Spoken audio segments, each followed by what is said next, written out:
L'article parle d'une possible guerre dans l'Arctique entre l'OTAN et la Russie, mettant en avant un problème critique. Les forces de l'OTAN pourraient être mal préparées pour mener des opérations dans cet environnement extrême. Voici un résumé des points clés et des informations supplémentaires en français. Contexte géopolitique dans l'Arctique. 1. Importance stratégique de l'Arctique. L'Arctique est une région riche en ressources naturelles, notamment en pétrole, gaz et minéraux rares. Avec le réchauffement climatique, de nouvelles routes maritimes deviennent accessibles, comme la route maritime du Nord, augmentant son intérêt stratégique. 2. Concurrence OTAN-Russie. La Russie a une présence militaire historique et fortement établie dans l'Arctique. L'OTAN cherche à contrer cette domination, mais elle manque d'expérience et de moyens adaptés à cette région. Forces et faiblesses dans l'Arctique. 1. Préparation militaire russe. La Russie dispose d'une flotte de brise-glace puissante et de bases militaires bien établies.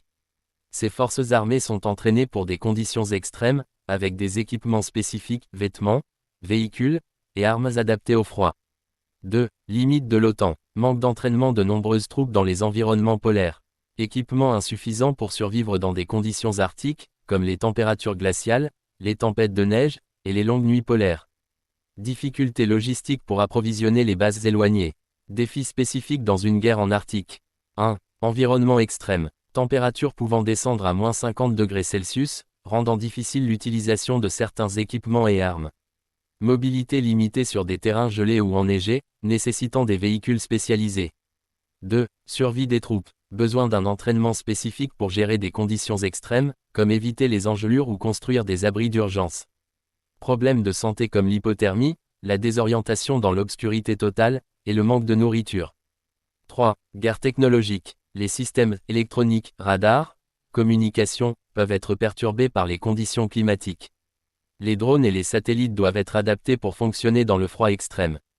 Actions nécessaires pour l'OTAN. 1. Amélioration de la formation. Déployer davantage de troupes dans des exercices polaires pour développer leur résilience dans ces environnements. 2. Modernisation des équipements. Investir dans des véhicules tout-terrain, des systèmes de chauffage, et des vêtements adaptés. 3. Renforcement des alliances nordiques. Collaborer avec des pays ayant une expertise dans l'Arctique, comme le Canada, la Norvège, et la Suède. Conclusion. L'Arctique devient un théâtre de confrontation stratégique majeure. Si la Russie est bien placée pour dominer cette région, l'OTAN doit intensifier ses efforts pour combler le fossé technologique et logistique. Une guerre dans cette région mettrait à l'épreuve non seulement la force militaire, mais aussi la capacité de survie et d'adaptation des soldats. N'oublie pas d'abonner pour plus d'informations, apprécie notre recherche avec un j'aime, merci.